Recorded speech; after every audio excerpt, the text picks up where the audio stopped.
What's up, y'all? Kyle here. You're watching Drivin and Vibin. Today's video is all about the 2010s and how RV life has changed dramatically since the beginning of this decade to now. We're going to be diving deep into the stats, so stay tuned.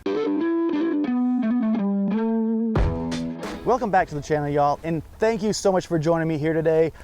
I'm going to be going through this info kind of quick today, but I want to let you know that if you are interested in diving deeper into how RV life has changed in this decade, the 2010s, I wrote an article about it. I'll link that article in the description section. So many things in RV life has changed. So many things in life in general has changed in the last 10 years. Technology leading the way for this evolution, but it has very specifically affected RV life as far as staying connected on the go. We're going to dive into all the ways RV life has been affected, but before we get into the meat and potatoes, let me give you a few numbers that really exemplify how much RV living has gained in popularity in this decade. According to RVIA, yearly shipments of RVs have more than doubled over the last 10 years. There are more than 10 million RVs in use in America, and additionally, over 40 million Americans go camping each year. I like to use something called Google Trends as a way to show intent of a certain topic. Google Trends collects the data of searches in Google over time, and this one is pretty interesting. RV full-time has more than tripled over the last 10 years. You can see on this graph how it has grown, pretty impressive growth. But we all know one of the biggest ways RV life has changed has been through technological advancements. And most primarily, this has to do with cellular internet and the ease and functionality of use of handheld devices. Back in 2009, we were all introduced to 4G LTE technology. This was much faster than its predecessor, 3G. And with the 4G technology, we were really opened up as a society, and not to mention RVers, to the ability of using our handheld devices as full functioning computers that had internet connection through cellular internet. This just made a huge impact on life on the road and being able to stay connected. We reached out to Chris and Cherie, the founders of Mobile Internet Resource Center, and this is what they have to say about looking back on the last decade of RV life in terms of cellular connectivity. The decade started with the emergence of 4G LTE, and technological progress has been steady ever since, with cellular coverage and speeds increasing dramatically over the years. Now at the end of the decade, staying connected on the go has become a lot easier. We couldn't agree more. In fact, we use their resource center to stay up to date on all the newest equipment and plans available on the market. And speaking of data plans over the last 10 years, as we end the 2010s, every cellular provider offers now unlimited plans. But with all those unlimited plans, the 2010s have taught us some new terms, and those are prioritized and throttled. Two very different ways to define unlimited internet access. We won't go into that now. It is fun to see the terms that we've learned over the last 10 years. In addition to cellular connectivity technological advancements, we've also seen the introduction of the cell booster.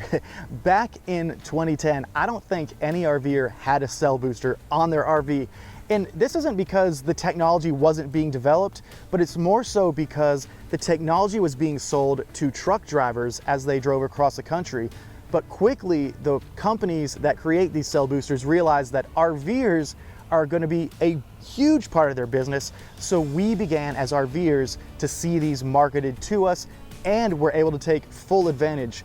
We reached out to Jonathan Bacon of SureCall, and this is how he described the last 10 years. About 6 to 7 years ago, when 3G moved to 4G cellular internet, signal boosters needed to evolve as well. This also meant that signal boosters needed to deliver faster, more consistent data speeds to the user wherever they find themselves. And with 5G coming a few years from now, that need is only going to grow, and a signal booster will be a necessity to take advantage of the advance in technology. They definitely also need to help increase those data speeds whenever we're out boondocking in a remote area. We love cell boosters, and it is one of my favorite RV technologies of the last 10 years. Now, the next huge trend I want to focus on in the 2010s is off-grid technology. Off-grid technology has freaking exploded in the last 10 years. And this is due to a lot of factors, both the price going down, the technology becoming more available. But we spoke to Mike Wendland. He is the creator of the RV Lifestyle YouTube channel, been RVing for most of this decade, and he had a pretty interesting observation. Mike said, solar and off-grid tech is being fueled by the lack of campgrounds. And that really got me thinking that we already saw the chart where RV full-time has more than tripled over the last 10 years. And we all have learned now how hard it is to get a reservation in hotspots at campgrounds during peak seasons. I never really made the correlation that the off-grid RV life could be influenced by the challenges of booking reservations at campgrounds, because now there are so many more RVers than campgrounds. I would love to hear what you thought about that, but it was a great point that Mike brought up. But let's focus on solar now. So solar panels have definitely been around this whole decade, but there was an important change that happened early on in the 2010s. Seth Masia in Solar Today said that during 2011, fast-growing factories in China pushed manufacturing costs down to about $1.25 per watt, and installations doubled worldwide. And then in 2015, we saw the availability of flexible solar panels. The flexible panels haven't been as successful as I'm sure they anticipated. There have been some issues with those lasting the test of time. We see rigs all the time with solar on them. We have 640 watts of solar on our roof, and it's doable because the prices have become so low. And that's pretty awesome, and that is a huge change that we've seen in the 2010s, from rigs going with no solar to full roofs of solar. But also with that, lithium battery technology has really taken off in the last 3 or 4 years of RV life. It is still pretty expensive to put drop-in lithium batteries like Battleborn into a rig. They cost right around $1,000 a pop. But one of the cool things that we've noticed is that electric cars began hitting the junkyards in the mid-2010s.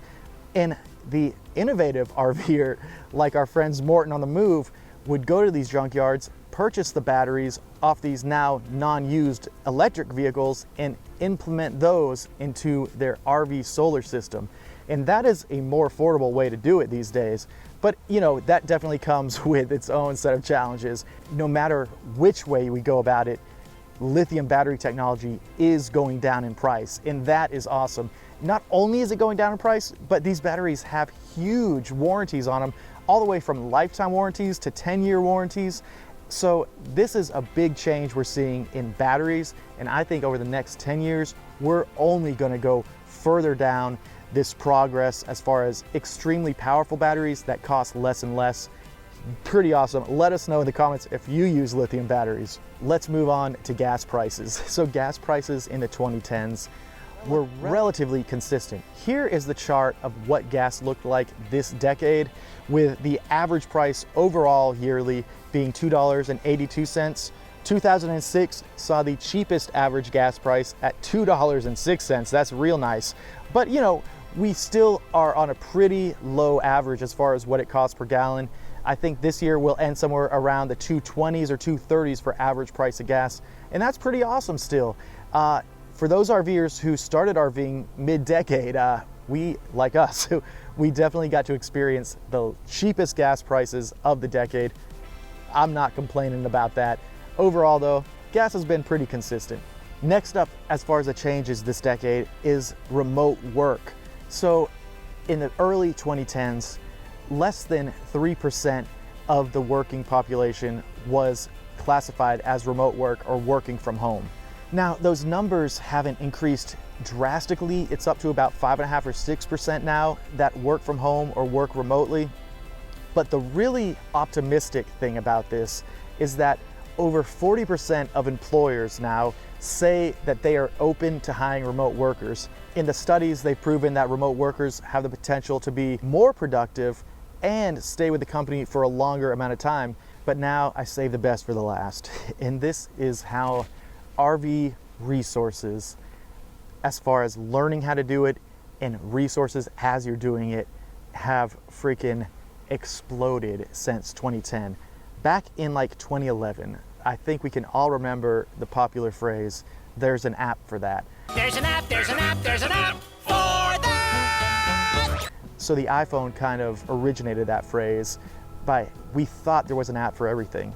But now in 2019, I don't even think we understood what we were talking about as far as the apps back then, because now there are more apps than we could ever fathom. And the way these apps are functioning is amazing.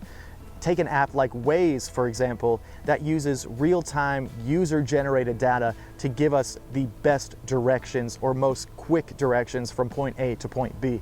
Now, Waze isn't necessarily awesome if you're in a big RV because it's not going to count for maybe the tight turns or the low-hanging passes, but it is great if you're in a small RV or just in a passenger vehicle.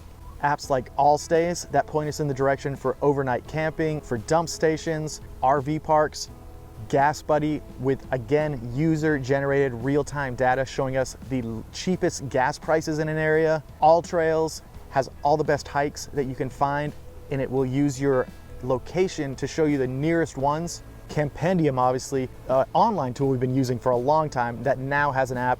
We love it. We find all of our best free campsites on this app, and the list goes on and on. There are so many RV apps out there.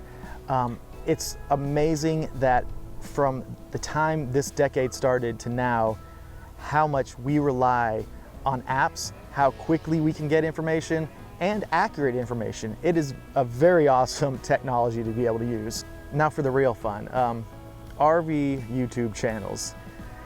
I have a quick trivia question for you, and that is, there were only 2 RV YouTube channels that existed before 2010. And we're talking about big RV channels where their whole theme is RV life, not just a video of an RV. But before I say it, I'd love for you to guess it in the comment section. What 2 RV channels existed before 2010? This blew my mind.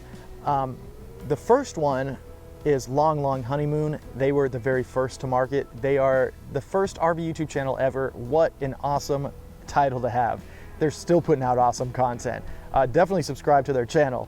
The other one that existed before 2010 was Technomadia.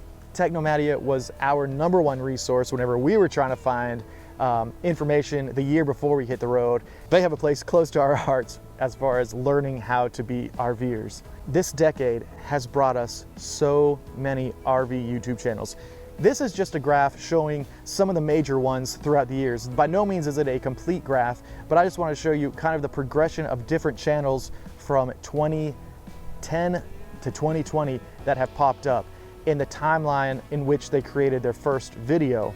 It's pretty awesome to be able to RV and create YouTube videos, and there's always room for more RV YouTube channels. So if you're thinking about making one, go ahead and just put your stuff out there. Be creative. Don't be convinced that there's not room for you if you want to make an RV YouTube channel in the 2020s. What a perfect decade to do it. And the last RV resource I want to touch on are camping databases. So the 2 big ones are freecampsites.net and campendium.com. Freecampsites.net did have a website before 2010. So it's very awesome that back in 2008, the Wayback Machine had its first report of freecampsites.net. This is what it looked like at the time, and it had less than 200 free campsites on it. So very, very small database at the time. And Campendium made its first debut on the Wayback Machine back in 2013, but at that time it was only accepting invitations, not even having its database available to the public. These are 2 graphs showing how from 2010 to 2019, both of those websites have blown up in size. And it didn't even really begin happening until 2015. I remember when we first hit the road, it was pretty hard to find a free campsite that was awesome. We did use freecampsites.net a lot, but back in 2016, 2017, we really started using Campendium. Both of those sites have really grown. This is just a testament to how much camping has come back into popular culture and how many younger people are taking up camping and older people alike. So huge shout out to all the campers out there. One of the coolest trends of the last decade is to see how many people are choosing experiences over products or over materials. Very awesome. And the last category I want to touch on before we wrap up this decade review is new styles of RVs. There's not necessarily been any brand new RV style made this decade, but two have really taken popularity. The Super C first debuted in 2005 with the Jayco Seneca, but it wasn't until 2013 when they actually started selling on a bigger scale. Steve Bibler of RV Pro says just 9 manufacturers competed in this niche market in 2017. Although the segment is gaining new interest with every passing year, this year marked the entry of Newmar into the Super C market, and if you go to any RV show, it definitely seems like a trend where Super Cs are becoming more and more popular for good reason. They're amazing. You get the best of both worlds of a C and a motorhome, so pretty awesome. The other type of RV that has gained popularity is a Class B+, which is really just a Class C with a different shape to it. So Class B pluses, like the leisure travel vans, have really excelled over the last decade as far as popularity goes. They're not Class Bs, even though they're called B pluses. They are Class C as far as their chassis is concerned. But either way, these larger Class Bs give you the mobility of a Class B, but a little more room like a Class C. You can be more stealth in the B pluses. So pretty cool to see these two types of RVs gaining popularity this decade. I'm interested to see what the next decade will bring us as we continue to RV. But that wraps up this deep dive into the decade of the 2010s. Let me know if I missed anything. I tried to make it as comprehensive as possible. I enjoyed doing all this research because what an awesome decade to be an RVer. We definitely saw a huge increase in RVers out there, but also the technology that we were able to bring along with us to make RV life so much richer, especially for those who take longer trips or full-time. Very cool developments. Let me know what you thought of the video. If you want to read the article, which has a lot of different links and charts in it, feel free to click that link in the description. But until next time, and until next decade, I guess we'll do this review again, this video again. We'll see y'all later. See ya.